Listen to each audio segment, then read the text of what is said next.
All right, we did not get a chance to talk about episode 8, Bad Territory, last week, but we're here now, Tim. We're talking Bad Territory and episode 9, The Harbinger. Two great episodes of The Bad Batch. The first one, let's talk about Bad Territory, was the introduction of an oft-loved character, and we've seen her in Mandalorian. We've seen her in, We've seen her in the Bad Batch before, too. Bad Batch, that's right. I was thinking Clone Wars, but yeah, it was Bad Batch. That's right. Bad Batch. Fennec Shand. So what did you think, Tim? I'm curious, because I don't think we talked about it in our text message conversations. What did you think about the first episode, Bad Territory? Bad Territory was great. I really liked seeing Fennec Shand. This felt like an Apocalypse Now kind of vibe with the planet. Do we trust Fennec at this point? Because we absolutely later in the Mandalorian era, that Mandalorian timeline, she's more friendly. She's more like we like her as the protagonist. But in this Bad Batch era, she's very much out for her own devices, very much money driven, and whoever has the biggest paycheck is who she's a friend of. So yeah, I'm kind of with you. I don't quite trust everything that she's given off here. But no, still enjoyed Ming-Na Wen's performance, as always. I love Ming-Na Wen's performance just as character. I mean, every time she shows up as Fennec, I'm in. I mean, she wasn't really necessarily trustworthy in The Mandalorian either, her first appearance. Oh, right. Before the yeah. You know what? I'm thinking of Book of Boba Fett. That's the era. Boba Fett, she's more trustworthy because she's doing more trustworthy things there. But here in the Bad Batch, she's very much like Cad Bane, if we're talking about Boba Fett stuff. She's very much, the typical bounty hunter, like I'm out for whatever's going to make me a quick buck. And so seeing her here was fantastic. I mean, I really enjoyed seeing her again. A little thing about the Book of Boba Fett, I was upset that we didn't get a rematch between Cad Bane and Fennec Shand in that series. Yeah, that was a shame. That was a missed opportunity for sure. But seeing her here is fantastic. But I think the meat of this was a cool plot, and it is the A plot of the episode. But for me, the meat was all the stuff with Crosshair and Omega. Yes. And it confirmed my theory again that all the things that with the twitching and everything that's been going on with Crosshair all season has been in relation to his own mental state. Yes, right. So I really appreciated that aspect. Yeah, and I was thinking it was going to be more physical, like something with him deteriorating, like the clone DNA deteriorating or something. But yeah, definitely it is now the PTSD that is confirmed in this episode. And it'll be interesting to see the progression till the end of this season to see where Crosshair ends up. Does he even survive past the Bad Batch, Tim? We don't know. There's nothing. That's the question. Will anyone survive? Yeah. And it's like, now I want him to. Before, I didn't care as much about Crosshair, but now I want him to survive. He's the toothpick uncle now. We have the lovable uncle in record. Now Crosshair is the wise toothpick uncle. That's what I'm thinking of him now. He's the cynical uncle. Yes, that's right. And I really liked in this episode how when Omega and Crosshair are doing their thing where they're kind of training together. Crosshair says, "I don't like this," and Omega says, "You don't like anything." That was great. I think there's two standout lines for this episode. That one, and then the one that Fennec says when they were, I'm going to butcher it, but something about not everything is about money. And then she's like, well, that's because you don't have any. Like that line. Right, yeah. And, my wife wasn't necessarily watching the episode, but she was kind of listening. And that came up and she was like, oh, like that line caught her attention. So those are the two standout moments from this one. And it's kind of cool. Ming-Na Wen is playing this character like 30 years younger in between Bad Batch and Mandalorian Book of Boba Fett timeline. Like, first of all, said she survived that long, but the fact that she could kind of play those two, and her voice doesn't sound old. in general. So it's not like they had to pitch her voice up an octave or something. She's I was wondering if they would have had to do something like that for this episode because it is younger. She's a Disney legend. She's in Star Wars. She's in Disney for Mulan, and then she's also in Marvel for Agents of S.H.I.E.L.D. She's the trifecta, the Disney princess trifecta. Yeah.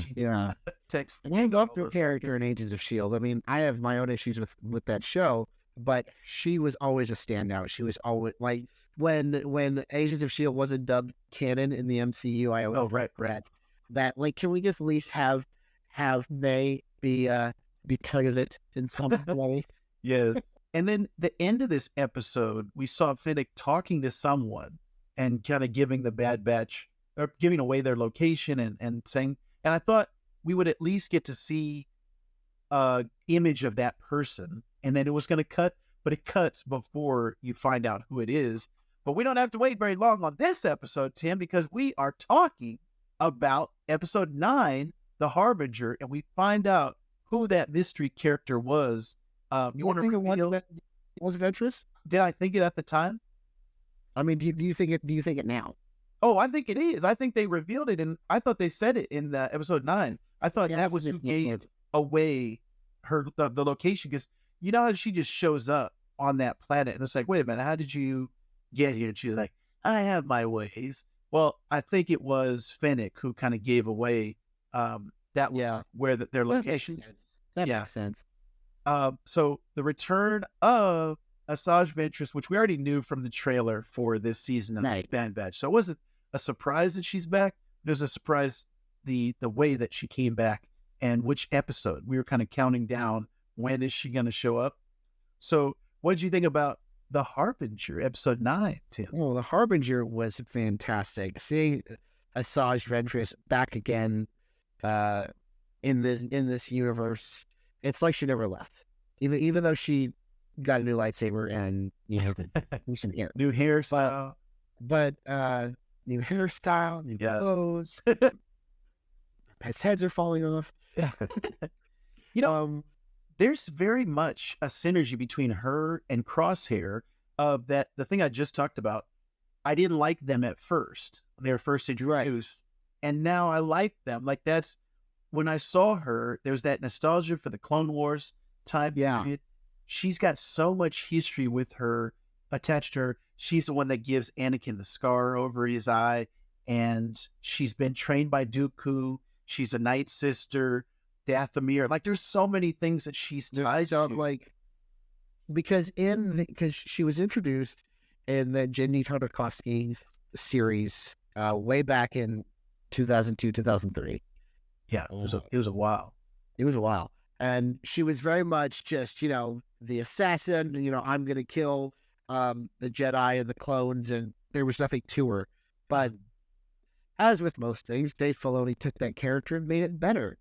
And so it was really cool to see her here, and there was a lot of backlash between the appearance of this character and how it conflicts with canon, specifically with a novel called Dark Disciple, which I just read yesterday going into this morning.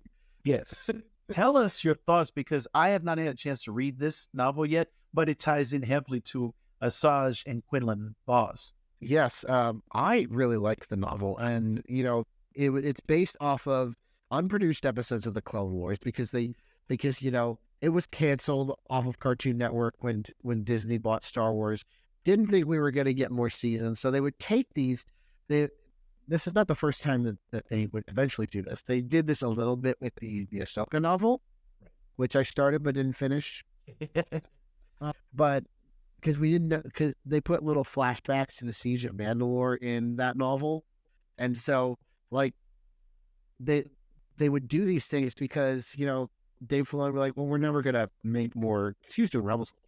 Like, we're never gonna make more, Clone Wars, and so we have this novel, Dark Disciple, which has a romance / master apprentice relationship with Quinlan Vos and Asajj Ventress.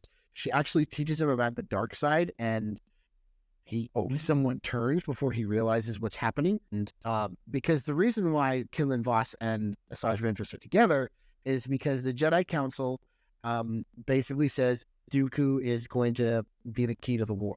Like, we capture Dooku and take him out, then the war's over. And then the Revenge of the Sith says, "Oh no! As soon as we catch Grievous, then the war will be over. No, as soon as we catch the Separatist leaders, then the war will be over." Right. Typical politics. And so the Jedi Council and authorizes a mission. Tells Obi-Wan, we need to assassinate Dooku, which is a little shady. Which is a little shady. And I have a real problem with the Jedi Council in this novel, because not only that. Because once they realize that Quinlan Vos, who is only in one episode of the Clone Wars, I found out.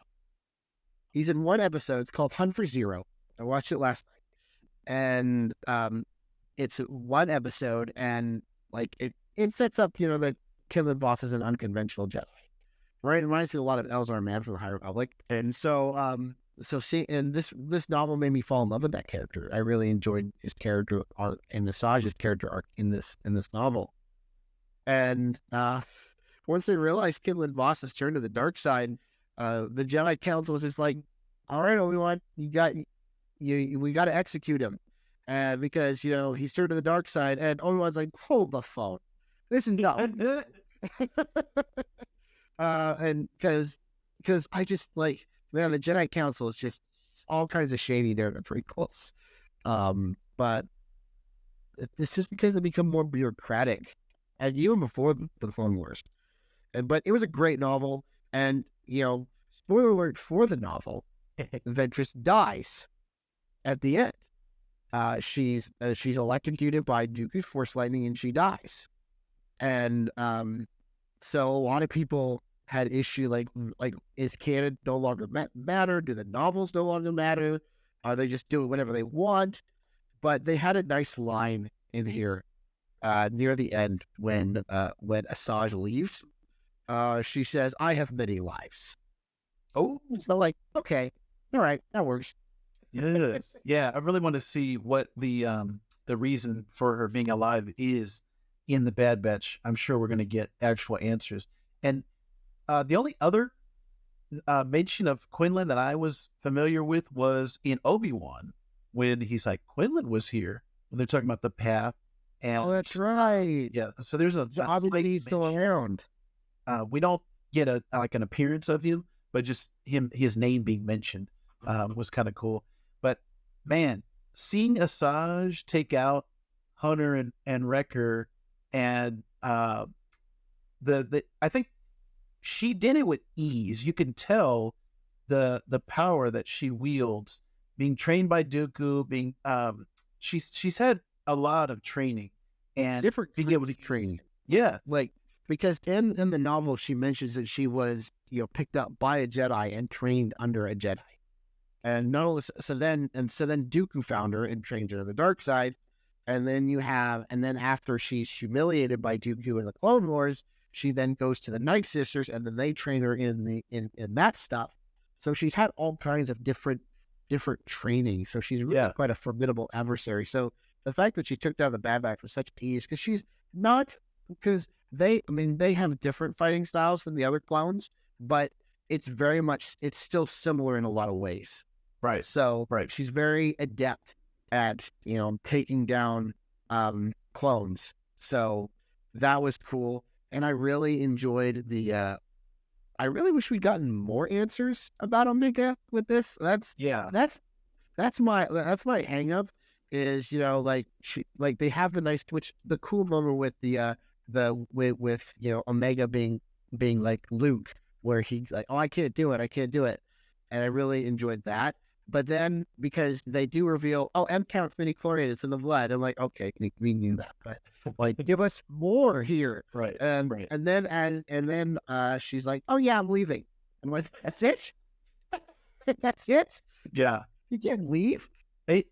If this turns out to be the only time she appears, I will be very disappointed, because we saw all of this in the trailer. Like, everything that is seen here, the lightsaber fighting and the quick action cuts, it's all from this episode. So I'm hoping this is not the last we see of her, but she was definitely the perfect person to explain M count and midichlorians, because you think about in this time period, who else would be around, to have this knowledge like we talked about. She's got all this history, all this training. Also, it was so cool to see that she still has the curved lightsaber. Yeah, even though it's a different color. Yeah, kind of the Dooku influence there that she had. Now she had the double lightsabers. Yeah, with Dooku. So I don't know if she ditched one or she's just like, I don't need two to take these guys out. I can just have one. She only has one in Dark Disciple as well. Oh, same okay. Lightsaber. Okay. The same yellow curved lightsaber. She has that in the Dark Disciple as well. I wonder if there's any specific canon material where she says, I'm switching over. Like, I don't need two anymore. I can just have one. I wonder. I don't know if that exists. They didn't say that in the novel. They didn't say that in the book. That's interesting. But yeah. One thing I did like, about this episode is because they Hunter and Wrecker keep calling Ventress a separatist assassin or a separatist war criminal, and that even though everything they've been through and all the changes they've made, they're still holding on to those things that they know, right? Those old prejudices. Yes. And Omega says, well, maybe she's changed, and that's another. And I really like, because you have Omega's optimism, and so to kind of she being like, okay, maybe we can move away from these prejudices here a little bit. If we're really changing as people, let's move away from these old war stuff, because they acknowledge that they were pawns of they were both pawns of the war. Right. They were, and that's something they touched on in Rebels with Rex, or they will touch on with Rebels and Rex. And so kind of getting back to that idea was really, really cool.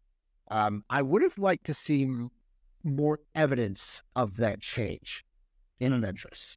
Yeah. I really didn't feel like I got, right. Other than the fact that she's got hair and yeah. Well, that's why I'm saying I hope we see more of her, because I do want some more of that backstory, and then also maybe even more training for Omega with the Force. And it's really cool to see.